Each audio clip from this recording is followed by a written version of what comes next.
Welcome to Cancer and Peace. My name is Sean Stewart. I'm here with my very good friend, Peter Scalzo. He's on a very long cancer journey that we've spent a lot of time in the last few episodes talking about your journal, and we're going to now go a different direction for this week. And so it's a day of change. Yes. It's a change. It's a change. Yeah. Do you know what we're talking about? I do know what we're talking about because we pre-talked about this. So do you. Yeah.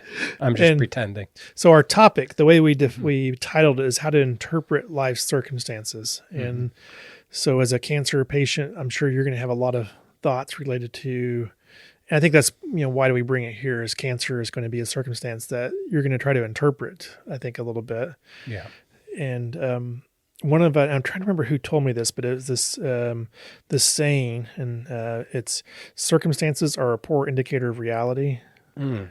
So I think Johnny D used to say that all the time, but I'm trying to think where that came from on the original side. And so I like that saying. I don't know if that rings true to you or not. Mm-hmm. They don't always feel like a poor indicator of reality, though, do they? Yeah, sure. So, as for your cancer journey, as you look back on, we looked at your journal, but as you look back over these 19 years. Yeah. So really 20 years, now. Yeah. How do you interpret the circumstances today versus how you interpreted them when you were first diagnosed? Yeah. Well, and I'll launch into that just a little bit, but I do want you to say the Chinese proverb too. I'm going to, I just wanted to get people up prep that, hey, you probably have a difference in interpretation from when you first had this circumstance put in your life to after living it for 19 going on 20 years. Right. I think the diagnosis in 2005 and needing major radical cystectomy surgery, it's called, where they remove parts and create other parts out of my intestine. I'm talking about bladder and ureter. That I thought would be a surgical solution. We thought the cancer had not breached the bladder wall, so we thought we were all set.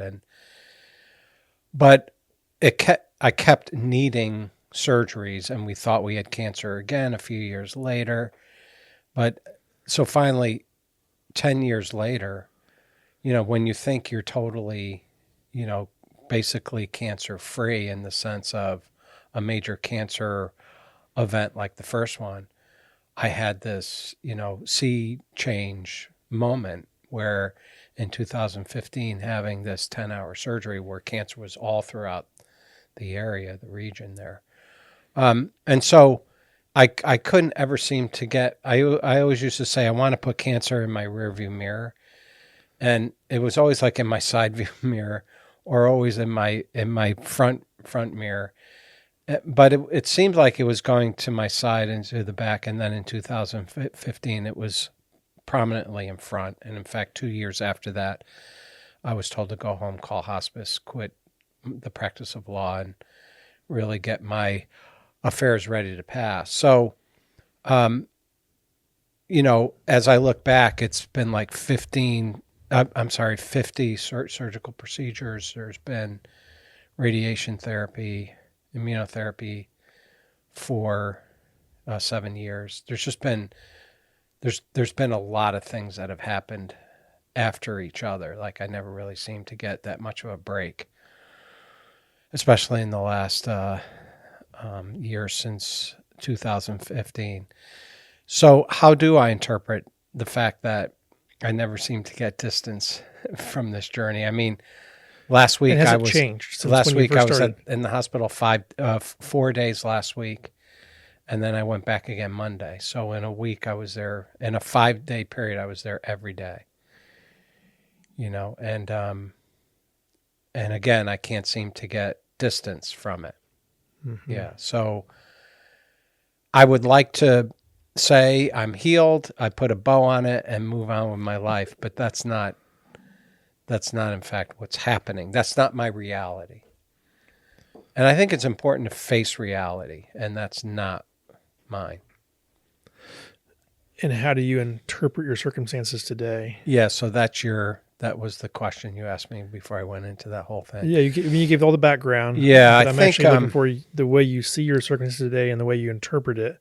It's Yeah. going to play. Maybe I should go do No. the proverb because it'll Well, help with that a yeah, little bit. what I'd like to say, what I want to say is that that God has a special purpose in everything that I go through that I don't have control over. You know, this whole cancer journey space. That's what I'd like to say. I mean, Job says this unbelievable line. He says, "Though he slay me, I will still praise him." You know, can I can I have an attitude like that where no matter what's going on, will I still praise God? I mean, this morning when I woke up, what was impressed upon me was really the Lord speaking, saying, "Am I a transactional God?" Meaning, do you love me just because of what I give you, or do you love me because we have an intimate relationship together? And it's like a parent-child relationship. You there's certain things you expect from your parent, but there may come a certain time at which you don't get anything from that parent. And so is there still a love relationship between you and that parent? You know? Mm-hmm. I mean, right now my dad is 92 and he needs 24/7 home care. But I still stop in and see him a lot. Right. There's You know? little he can do He to can't do, yeah. meet a need of yours in one Correct. sense. Yeah. And it's like, am I okay? Can I spend that time with him? And I do almost every day I visit. And in fact, can I love upon him too at this point? Yeah. You know? Well, it's a great thought about, is it transactional? And it appears that when something goes past transactional is when the other person doesn't really even have the ability to give back to you. And yet there's still something, a deep connection and relationship that's there. Yeah. That's good. The reason why we were talking about his circumstances is because you can look at that and immediately say cancer equals bad, Right. and things are bad. And in one sense, there's truth to, there's pain, suffering, heartache. There's a lot of things that are viewed from the negative light that I think we could all agree is going to come with a cancer journey. Mm-hmm. And then there's another side of this that there is things that you've gained from this journey. And so we can talk about that.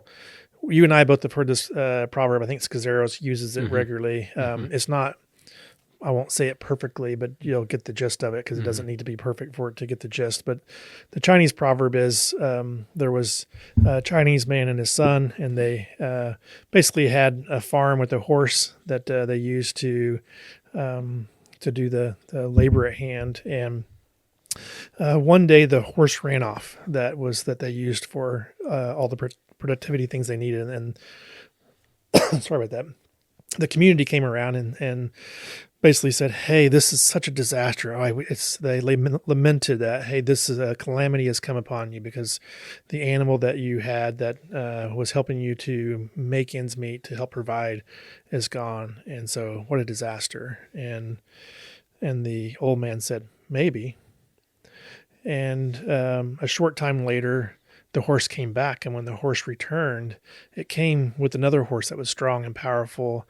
And they were able to take that horse also. And now they had twice as much production, and they each had a horse. And the community came around and said, "What a blessing. This is incredible that you've been now blessed with another horse. And what a great thing." And the old man said, "Maybe." And then shortly thereafter, his son was riding the horse, and the new horse bucked him off and injured him in such a way that he was disabled. And he then couldn't be productive himself on the farm. And so the community came around and said, "What a disaster. This is such a tragedy. And so you've been cursed." And he said, "Maybe." And it wasn't just a short time later that the army came and to draft all able-bodied young men to come. And because his son was injured and lame, they didn't take him off to war. And so in that case, when the war happened, 9 out of 10 young men had died. And so in that case, what appeared to be a tragedy in the him being disabled became a blessing. And if you look at each one of those circumstances that you go through life, you really can't tell on the front end, how to interpret the future and what it really means to your life. And so I think, you can start looking at your own circumstance. That's why I like this idea that circumstances are a poor indicator of reality. Right. And so this Chinese proverb is just that. It's a proverb. It doesn't have the meaning of that we can use it as absolute truth, but we can think of that there's generality of truth that I think that's the reason why I was kind of looking at your life now. Do you look at cancer now as a blessing or a curse or something different than even both of those? Has your perspective changed from day one? Wow, that's a great question. I mean, definitely I have matured through the process, and I think that's what the whole journey up to the wall and then through the wall showed.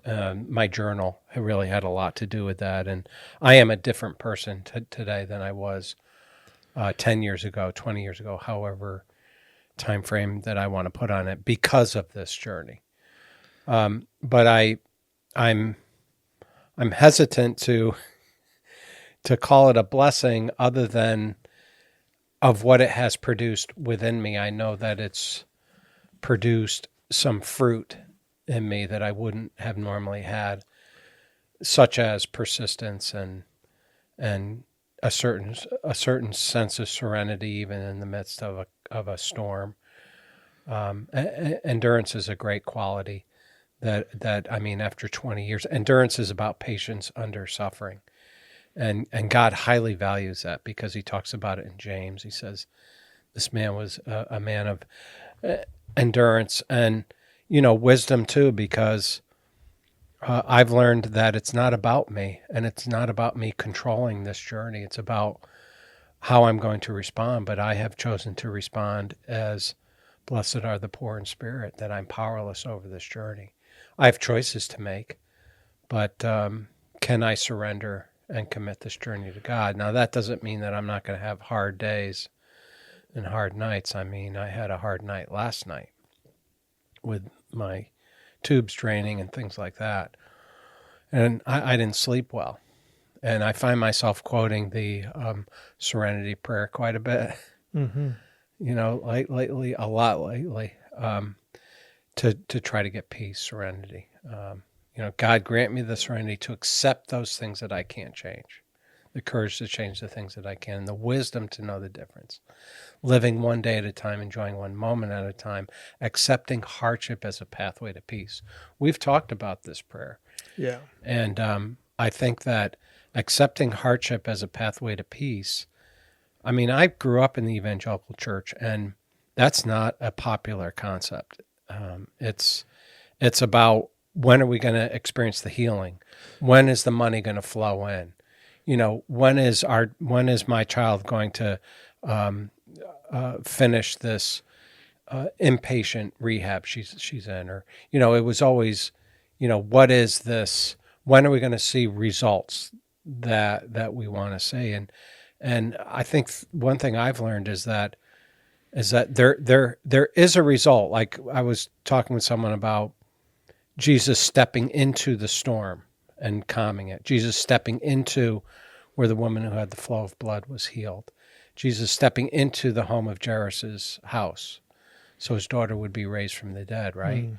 And those are wonderful events that Jesus does for those individuals. But I think about that whole period of time that woman was bleeding, the whole period of time that those guys were struggling in the storm, or that whole process that family went through when the daughter passed. And I think the issue is, can I experience serenity? Can I view this as that God has a purpose and a plan, even when I don't like what's happening? I mean, right now, physically, I don't like what's happening because I don't feel well. Right. I need some iron injections, and my kidneys are just really struggling. And so that interferes with my day, how I want to live my day. I want to walk. I want to do all these things. I can't right now. I haven't been able to for months now. So am I going to curse God for that? Lord, I can't walk like I used to. I don't have energy like I used to. I don't feel well. How do I handle that with the Lord? Because I'm used to feeling pretty well. And can I accept the tough that's going on in my life through this cancer journey, the hard things? I think you've touched on something that this podcast is named Cancer and Peace. And so Right. we're really kind of going back to a foundational point, Mm-hmm. and that I think is important just to re-highlight a little bit. As we went through your journal, we got to experience a bit of those times of suffering and your walk through what we call Journey to the Wall. And it wasn't a pleasant time. It was a time of suffering. It was a time of great sorrow for the loss, the losses that were there and losses that were to come. Mm-hmm. And so when we say this Chinese proverb, I think it's important to not overlook the suffering. And I love this, that you highlighted the serenity prayer, accepting hardship as a pathway to peace. And that's why I say the moment you say the word cancer and it applies to you, it implies hardship. Mm-hmm. And then the serenity prayer points to it's a pathway to something. And so it's not as if we can ignore the suffering. And at the same time, it's asking you not to just be suffering. It's like recognizing that what the Chinese proverb I think does a little bit is maybe that's not the only part of the story here. It's not just suffering. Maybe there's more to the story that then meets the eye. And I think that's what we've got to explore with your journey here a little bit. It's like, it's not that there's not suffering. It's maybe the story has a little bit more than what meets the eye on the surface. And so we don't just take the upfront cancer or put the word suffering in there and just stop.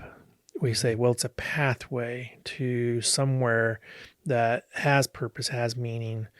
And I hope if it's in this podcast, it's a pathway to peace is one of those things that is one of the great gifts of the journey, is that as we surrender, even the most negative circumstances in our lives, that we can find peace in that. That's something there, right? Yeah. And that's, there's a theme in the Old Testament about that there's a purpose for everything under the sun. Yes. And there's a time to be sick and there's a time to be well. There's a time to be born and there's a time to die. There's a time to make peace and a time to be at war. So it's like there is a purpose for each season under the sun that we go through. That's kind of like what the scriptures are saying. And I think what it comes down to me is really there is a tension. And my girlfriend's late father, who was a Greek Orthodox guy, had a saying that I love. He said, life is like licking honey off of a thorn.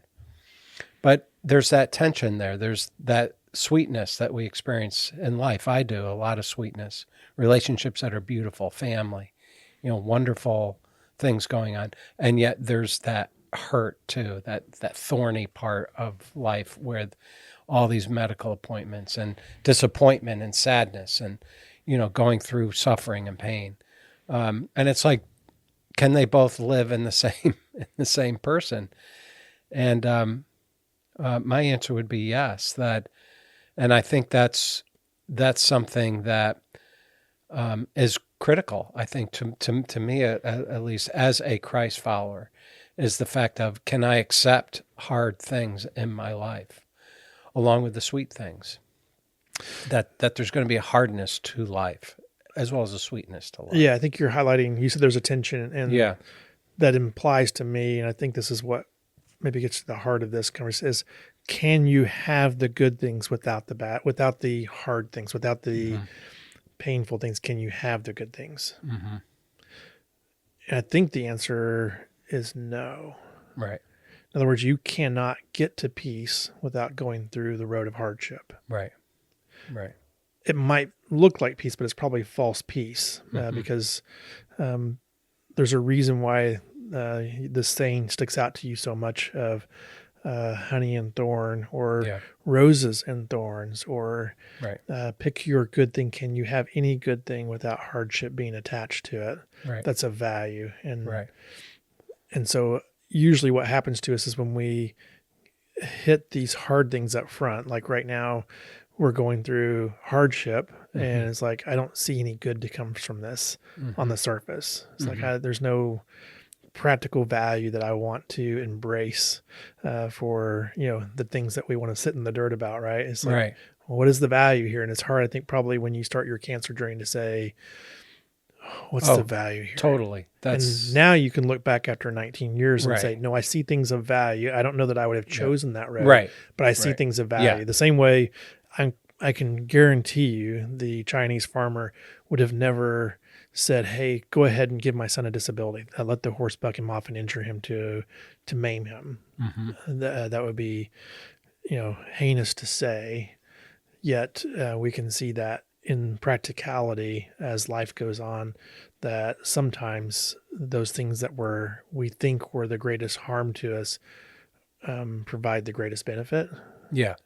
And sometimes, and I'm actually not saying that every cancer journey looks that way. I think that's the Right. caveat here, is that if we were to walk away from here saying you have cancer, that means you have something that's wonderful that's going to happen Right. to you, is would Right. sound to me a bit heretical or off color. And I don't think that's the message that we're trying to send. Yeah, not at all. And I think, I was talking about this with a pastor this morning, but it was about,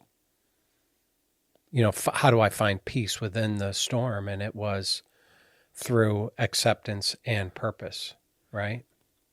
And I mean, to me, Johnny Erickson Tata is a great example of someone who has experienced incredible suffering and pain, and yet it's been a platform for her whole ministry.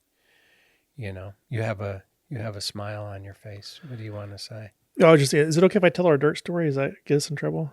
The dirt story? Yeah. Is this my podcast or yours? It's mine, so I can give That's you why I'm asking permission. permission. Yeah. Oh, you are? Okay, go ahead and tell it.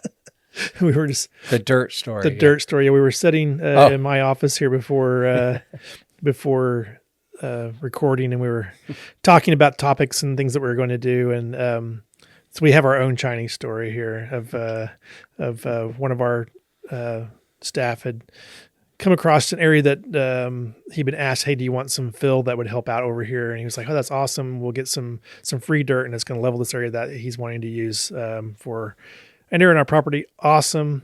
So they start bringing stuff in, and things happen, equipment breaks, and things don't work out the way we hope. But it still happens. They get it all leveled out, and then the next day, yesterday, the town inspector comes and drives on property and says, hey, do you have a permit for that? It's like, we just brought some dirt in, what are you talking about?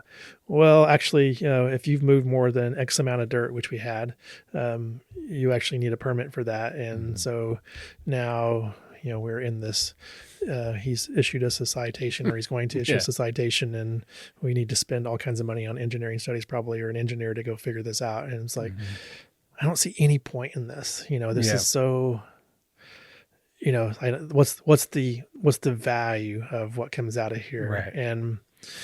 And so if I just look at the circumstance, it just looks like pain coming our way. And the reason why we were laughing about it is because you just happened to be here when the inspector showed up. And so we walked out and looked, and we had this conversation, and we've been talking about this concept of sitting in the dirt. Yeah. Is when you sit in the dirt with somebody when circumstances aren't what you hope for, can you sit in the dirt, and without a fix, there's no fix, except for just going through the doorways of a process.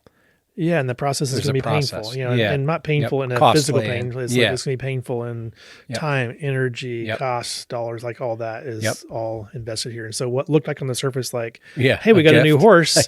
And we've now landed off the horse and have a little injury that's happened. And so you're like, well, that kind of stinks, right? The circumstances are bad, and that's where we find ourselves this morning or this afternoon as we're in the podcast.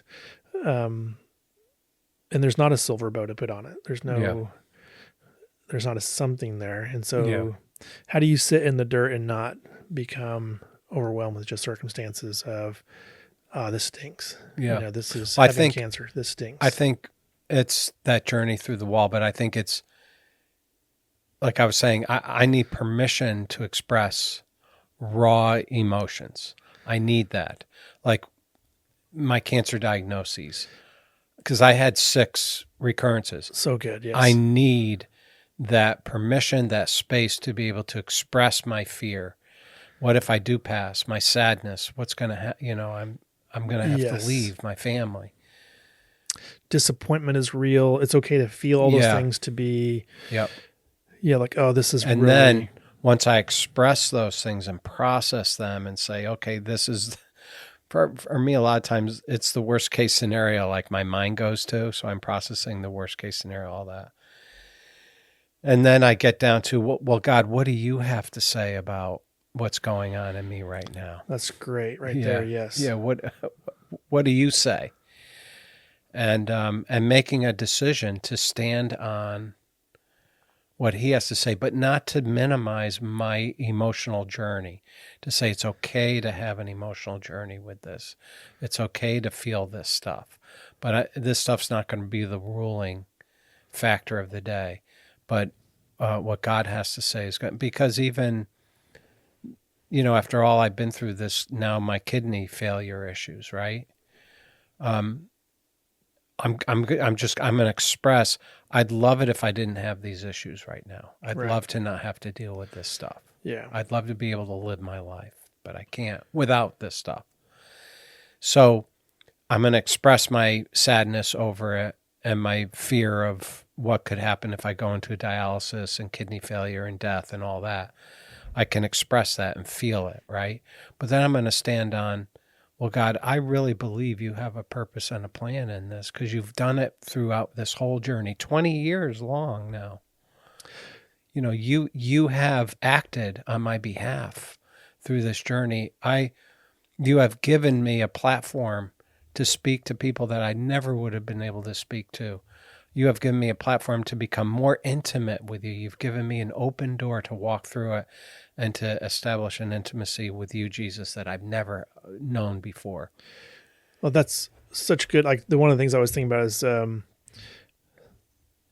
you've gone on this journey and the temptation is to become paralyzed. Mm-hmm. In other words, if you can only see the negative circumstances, it wasn't ignore, it's actually express, lament, experience. And then the very next thing is, do you become paralyzed, or do you now go, okay, I'm going to take the journey? Because that's where you get back into, let's go journey through the wall, whatever the wall is. Right. Let's go take the journey and see what it is. And it might turn out to be your worst nightmare. It may turn out to be death, destruction, that you pass. It may turn out that, things are really ugly as you go through sitting in the dirt. Mm-hmm. But the call is to go through the wall, is to go, let's go step into all that is put in front of us and not become paralyzed, but to take that journey, have the experience, and to see whether or not it's, there's a war that, what is it that, that where 90% are killed, but you were saved because of this, or who knows, Right. The only way to know is to take the journey and not be paralyzed. Right. Right. But I think there's a temptation to be paralyzed. Sure. I feel it. It's like, Yeah, and a temptation to seek out other numbing mechanisms, okay, yes. just to numb the sound of this whole thing, the pain of it all. Ignore or numb. Yes. Yeah, numb, and it might be alcohol or drugs or porn or any number of those. It might be watching Netflix movies all day long. Yes. You know what I mean? Yes. Isolation. I could do that. It's tempting, right? Yeah. At times it's very tempting. Yeah, right? Just to sometimes I get involved in check series. out of this. Yes. Yeah, to check out of it and not even deal with it. Yeah. Here we are. Well, I think this is a great way to kind of just to tee this up a little bit, is that it can be look in many areas of your life. It doesn't have to be even just a cancer area, Right. but right now for this podcast, we call it Cancer and Peace. And I think one of the main reasons is that because of your journey, peace has come by going through that. Like the peace that we're talking about is peace that has nothing to do with cancer or whether or not you're here tomorrow or whether or not your kidneys function or not. You've found peace that is greater than that. And I think that's why this podcast got named Cancer in Pieces, because it's expressing something about you found in your own journey that you want to share. Yeah. And it's not perfect in the sense that there's not suffering. There's not. Right. I think I should expect hardness, sweetness with the thorn. That is life. And God, and the deal is that God uses that hardness to do things in me that he can't do through the sweetness. Yeah. Because the hot fudge sundaes for me, I'm not learning that much except how good hot fudge is with the vanilla ice cream. But the harshness of a cancer space, I'm learning submission, obedience, joy even, reliance on God, dependence on him. I'm learning all kinds of things. And relationship that's not transactional. And that's big there. Yeah. That gift there is something that we may undervalue it because it seems like it's not something you can monetize. Yeah, I've known a lot of Christians, and they're very upset. Why doesn't God answer my prayers? And what they're saying is, why doesn't he answer them the way I want them to be answered? Yeah. So can I accept that God is his own free will agent, that he will do what he wants to do? And that can I submit and surrender to him in that? I'll put one bow. We usually don't like to put a bow on something. I'm going to put one bow on this. Is that can I accept that God does give good gifts? Yes. That he does have good things for you. They may not be the things that you're asking for, and they may not be cancer free. It won't be pain free. I can promise. I don't know a life that gets that. Yeah, he promises to prosper us, and prosperity to me is spiritual prosperity. He promises that all things will work for good. Well, good. Can we call it relational prosperity also? Yeah, I think that's really prosperity, sure. But that all things work for good too. Yeah. Not our definition of good, but his definition of good. So we're putting a bow on this. Look at that. No, but it's one of our. We don't like to put bows on things, but there is something that let's not embrace that which is important here. Right? Yeah, because the truths are, when I'm sitting there in the hospital room, it's that nothing can separate me from the love of God in Christ Jesus our Lord. Nothing, neither death nor life, angels, demons, nothing.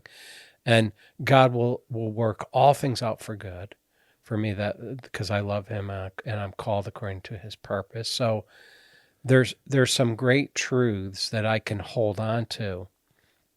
And I don't know the time frame. Well, you also don't even know what that is. That's the point of the Chinese proverb. I don't know what it is. You don't even know what it looks like. It's that, hey, but in some manner, God's not against us or he's for us. Yeah, I'm not saying, oh, God, it would be good if you did this. I do pray, though. Like, I'll pray for healing. I'll pray for, like this situation with the dirt, that it gets resolved quickly and easily. I don't know how long it's going to take but I'm going to, as a child of my Father, I'm going to pray for and ask for stuff. We're going to go sit in the dirt together. Yeah. Yeah, we're going to literally the curse of the dirt. We're going to go sit in the curse of the dirt together. So that's going to be an activity that you and I are going to do next week or so. I'm excited for this. This weekend, we're going to sit in the dirt. So that's a good place to stop. We're going to sit in the dirt, and hopefully you just get a little bit of a taste of interpreting your circumstances, because I think this is a perspective that yours has changed, mine has changed, and I think we're going to continue to get circumstances that are coming that are ones that we don't want to face or walk through. But I mean, my oncologist asked me last week when she was seeing me, she said, "How's your podcast going?" Isn't that funny? But I mean, I've been a cancer patient with her for so long. And even she recognizes some of the fruit that has come out of this journey that I'm on, Well, that's pretty cool. Yeah. Thank you everyone for listening and sitting in the dirt with us today. And if you want to see more resources, check out cancerandpeace.com. Appreciate it. Thank you.